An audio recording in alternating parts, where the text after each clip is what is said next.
Hello everyone, welcome back. कैसे हैं आप लोग? आशा करते हैं आप लोग बहुत अच्छे होंगे।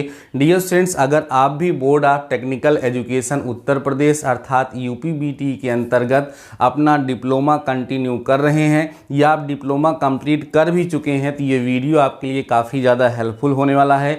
कंप्लीट वीडियो को ज़रूर से ज़रूर देख लीजिएगा। डियर स्टूडेंट्स, आप सभी लोगों ने अगर यूपीबीटी की ऑफिशियल वेबसाइट को विजिट किया होगा तो उसमें आपने देखा होगा कि एक ऑप्शन है ई जनहित। ठीक है, ई जनहित अधिनियम या ई जनहित जो व्यवस्था लागू की गई है वो क्यों लागू की गई है, साथ ही साथ उस योजना के अंतर्गत कौन कौन से लाभ स्टूडेंट्स घर बैठे प्राप्त कर सकते हैं, उसी के बारे में आज के इस वीडियो में आप सभी लोगों को संपूर्ण जानकारी प्रोवाइड कराने वाला हूं। सो वीडियो बेहद इंपॉर्टेंट है, कंप्लीट वीडियो को ज़रूर से ज़रूर देखिएगा। आइए डियर स्टूडेंट्स, हम वीडियो को स्टार्ट करते हैं। आप देख पा रहे होंगे कि ये जो आपके सामने है ये ऑफिशियल लेटर मैंने ओपन कर रखा है और ये लेटर जारी का हुआ था। देख लीजिए, ये लखनऊ दिनांक 20 अप्रैल 2018 को जारी किया गया लेटर है। तब से ई जनहित की व्यवस्था चल रही है और यहाँ पर देखिए, भुवनेश कुमार उस समय सचिव थे। उत्तर प्रदेश शासन सेवा में समस्त मंडलायुक्त उत्तर प्रदेश, समस्त जिलाधिकारी उत्तर प्रदेश को ये भेजा गया था और ये चीज़ें यूपीबीटीई के लिए भी लागू की गई थी। प्राविधिक शिक्षा अनुभाग 3 विषय प्रदेश में स्थापित जन सेवा केंद्रों, लोकवाणी केंद्रों, जन सुविधा केंद्रों, ई सुविधा केंद्रों के माध्यम से ई डिस्ट्रिक्ट परियोजना के द्वारा प्राविधिक शिक्षा विभाग की जनहित गारंटी से संबंधित सेवाओं को आम जनमानस तक उपलब्ध कराए जाने के संबंध में। होता क्या है कि कई सारी चीज़ें हैं जिनके लिए हमें कॉलेज का चक्कर लगाना पड़ता है। कॉलेज का चक्कर ना लगाना पड़े उसीलिए ये व्यवस्थाएं बनाई गई हैं। महोदय, उपयुक्त विषय के संबंध में अवगत कराना है कि जनमानस को किफ़ायती, पारदर्शी एवं सहज सुलभ रीति से सेवाएं उपलब्ध कराना उत्तर प्रदेश सरकार की प्रतिबद्धता है। लोक सेवा प्रबंधन अनुभाग की अधिसूचना संख्या इतना दिनांक 27/10/2017 द्वारा जनहित गारंटी अधिनियम 2011 के अधीन प्राविधिक शिक्षा विभाग द्वारा प्रदत्त 13 सेवाएं प्रदेश में प्राविधिक शिक्षा निदेशालय, प्राविधिक शिक्षा परिषद एवं प्रदेश में स्थापित पॉलिटेक्निक संस्थान मैनुअल ऑनलाइन रूप में प्रदान की जा रही हैं। उपरोक्त के परिप्रेक्ष्य में सम्यक विचारोपरांत प्राविधिक शिक्षा विभाग की निम्न सेवाओं को ई डिस्ट्रिक्ट पोर्टल के माध्यम से जन सामान्य को उपलब्ध कराए जाने का निर्णय लिया गया है। तो कौन कौन सी सुविधाएं हैं जो आप सभी लोगों को वहां पर मिलती हैं, जरा ध्यान से समझ लीजिए। ये खासकर पॉलिटेक्निक स्टूडेंट्स के लिए है जो यूपीबीटी के अंतर्गत अपना डिप्लोमा परस्यू कर रहे हैं। कौन कौन सी सुविधाएं उन्हें मिलती हैं, जरा एक बार देख लेते हैं। तो पहली सुविधा जो यहाँ पर मिलती है वो है पॉलिटेक्निक संस्थाओं के छात्रों हेतु स्थानांतरण प्रमाण पत्र प्रदान किया जाना। अब देखो, होता क्या है कि स्टूडेंट्स पॉलिटेक्निक करने के बाद बीटेक या बीई करना चाहते हैं। क्या करना चाहते हैं डियर स्टूडेंट्स? बीई या बीटेक में एडमिशन लेना चाहते हैं स्टूडेंट्स। तो बीई या बीटेक में जो बच्चे एडमिशन लेना चाहते हैं उन्हें अपने टीसी की आवश्यकता होती है, जिसको हम लोग स्थानांतरण प्रमाण पत्र कहते हैं। इसको हम लोग क्या बोलेंगे? इसको हम लोग टीसी बोलते हैं। तो ये कैसे हम प्राप्त कर सकते हैं? ई जनहित वाला जो पोर्टल है वहां पर जा करके हम लोग ऑनलाइन इसके लिए अप्लाई कर सकते हैं। ठीक है, पहली व्यवस्था ये है।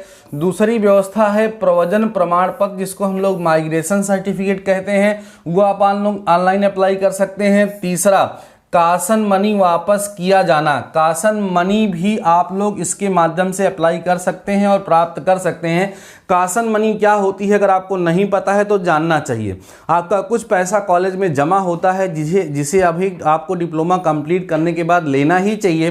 तो अगर आपको उसके बारे में नहीं पता है तो आप लोग, हम एक वीडियो का लिंक इस वीडियो के डिस्क्रिप्शन में देंगे, उसको ज़रूर से ज़रूर देख लीजिएगा। डियर स्टूडेंट्स, इसके अतिरिक्त यूपीबीटी के जितने भी रूल्स और रेगुलेशंस हैं उस पर मैंने एक प्लेलिस्ट बनाई है और हर एक रूल को अच्छे से आप सभी लोगों को बताने के लिए एक हम श्रृंखला चला रहे हैं। तो अगर आपने उस प्लेलिस्ट को अभी तक विजिट नहीं किया है तो चैनल पे जा करके उस प्लेलिस्ट को विजिट करिए। साथ ही साथ इस वीडियो के डिस्क्रिप्शन में उसका लिंक भी दे दे रहा हूँ। ठीक है ना, आगे जरा बढ़ते हैं। अगली क्या व्यवस्था है भाई? अगली व्यवस्था है चरित्र प्रमाण पत्र प्रदान किया जाना, जिसको हम लोग बोलते हैं सीसी। करेक्टर सर्टिफिकेट अगर किसी को चाहिए तो वो भी इस व्यवस्था के माध्यम से ऑनलाइन अप्लाई कर सकता है। अनुदानित पॉलिटेक्निक संस्थाओं के सेवानिवृत्त कर्मचारियों के लिए संदर्भ पेंशन उत्पादन नियम, ये तो कर्मचारियों के लिए है, ठीक है ना, आपके लिए ये नहीं है। अनुदानित पॉलिटेक्निक संस्थानों से सेवानिवृत्त ये भी कर्मचारियों के लिए है, भविष्य निधि के लिए ये भी कर्मचारियों के लिए है। पॉलिटेक्निक संस्थाओं के छात्रों के लिए उपबंधित अंक पत्र पर विनिश्चय, मीन्स अगर आपके मार्कशीट में किसी प्रकार का कोई संशोधन है तो वो उसके लिए भी आप ऑनलाइन अप्लाई कर सकते हैं, ऐसी व्यवस्था यहाँ पर बताई गई है। अगली व्यवस्था देखिए, अगली व्यवस्था क्या यहाँ पर कह रहे हैं, अगला कह रहे हैं कि पॉलिटेक्निक संस्थाओं के छात्रों के लिए डिप्लोमा प्रमाण पत्र, डिप्लोमा सर्टिफिकेट जो है इसके द्वारा प्रदान किया जाएगा उत्तीर्ण परिणाम के साथ शिक्षा की हो।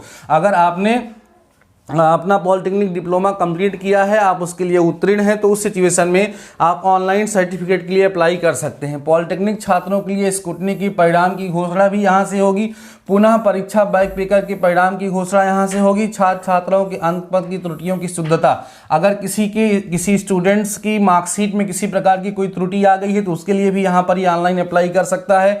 प्रोविजनल डिप्लोमा प्रमाण पत्र प्रदान किया जाना, प्रोविजनल डिप्लोमा सर्टिफिकेट भी आप यहाँ से ऑनलाइन प्राप्त कर सकते हैं। अनुकृत अंक पत्र प्रदान किया करना, ठीक है ना, यहाँ से आपको मार्कशीट जो होती है वो भी प्रोवाइड कराई जाएगी, लेकिन वो मार्कशीट ओरिजिनल नहीं होती है, कभी आवश्यकता पड़ जाए, जरूरी पड़ जाए तो उसके लिए वहाँ पर हम प्राप्त कर सकते हैं।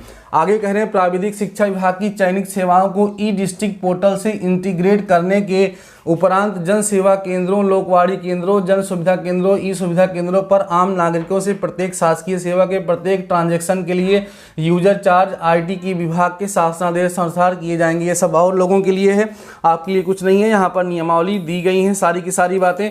तो कुल मिलाकर के हमें आपको यही बताना था डियर स्टूडेंट्स कि यहाँ पर कई सारी व्यवस्थाएँ ऐसी हैं जो यूपीबीटी के द्वारा ऑनलाइन आपको प्रोवाइड कराई जाती हैं। उसमें से कुछ व्यवस्थाओं के बारे में शायद आप जानते हो, शायद आप ना जानते हो। नहीं जानते हैं तो आप लोगों को जानना चाहिए, ठीक है ना।